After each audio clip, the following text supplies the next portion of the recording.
It was clear a couple of weeks ago to me that we were not moving expeditiously enough in the Commonwealth of Virginia. And so we made several adjustments. I think you all are well aware of those. First of those was to set goals. Our goal was to initially get up to 25,000 doses a day in Virginia. We're now right around 20,000 a day, so we're close to meeting that goal. And then we will expand supply dependent to up to 50,000 and even more doses a day. And we do that type of math, we set those type of goals so that we can get Virginians vaccinated by early to midsummer and finally get this pandemic behind us. The second thing that we did was brought on Dr. Danny Avula, who is no stranger to any of you.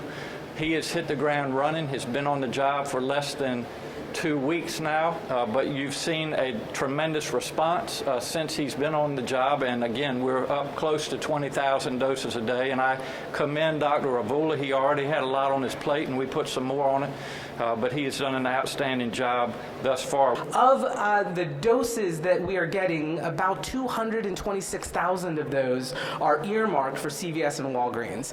They are working through those facilities. Many of the skilled nursing facilities have either already been completed or will be completed by the end of January.